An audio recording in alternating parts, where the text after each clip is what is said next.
I'm Anchor. I'm about to interview Libby, one of the main personnel at Waterworld. She's going to tell her experience and what triggered her to teach like this. So, what mainly triggered you to take part in Waterworld? Well, a number of years, I've been teaching marine biology for a really long time, but a number of years ago I thought, well, there's some people who love science, and then there's some people who love music, and there's some people who love dance, love art, and I'm one of those people. And I like the idea of doing them all together.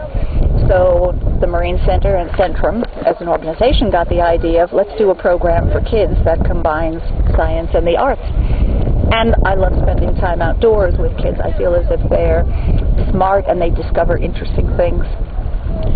And what is Waterworld?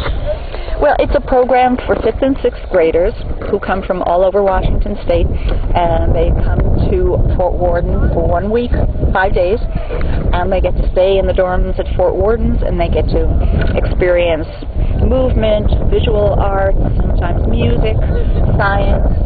They work in the labs, use microscopes, do a lot of good scientific research. So what is your favorite class?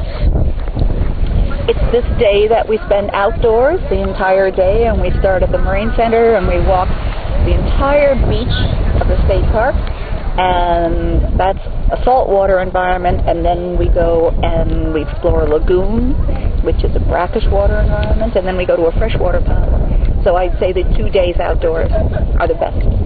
So does Waterworld go to different locations to teach different students all over the nation? That is a great idea, and I wish that we could do it.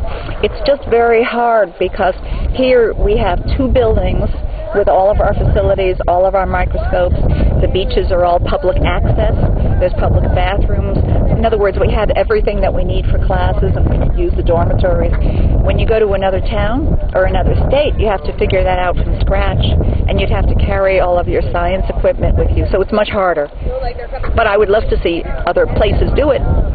So what is this main purpose of walking on the beach and going all through this hike? Well, I think it sensitizes people to a whole bunch of scientific pieces of information that they may know a little bit about, but they don't notice. So when you learn about tides, it's not just looking at numbers in a graph, but you notice how the beach changes as the tide goes in and out. You notice where did all the logs come from? Why are there so many rocks on this side of the beach? So you're learning about the strength of the waves. We stop at the lighthouse and we talk about how strong the storms and the waves are there, and about erosion. So you're learning a little bit about beach geology too. And then you find something like the Dead Sea Star. Did you see the Dead Sea Star there? So you get to see how life in the ocean is tricky for animals. They don't just all survive the way they do when they're in the Marine Center. And I think the more direct experience you have with your own eyes and your own body hiking, the more vivid the impressions stay in your mind. Well, this might sound like a funny question, but what is your favorite sea animal?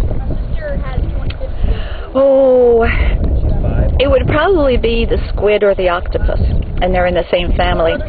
And I think the reason I like them is because I love to dance, and so the thought that there's creatures that don't have any bones at all and they can just move gracefully through the water always appeals to me. Does Waterworld have enough public funding as far as keeping this alive and that it can become a tradition to most schools? Well, we've been doing it since, I'm not sure about this, but I think we've been doing it since 1994 or 1995. But every year it is harder, and there are lots of schools that are so busy with testing that they don't want their kids and teachers to go. So that has been a problem. But we hope that it's just a temporary problem and that it will change. Well, thank you, Libby, and I hope you can make your dreams come true. Thank you very much. You can shake my hand full of M&Ms.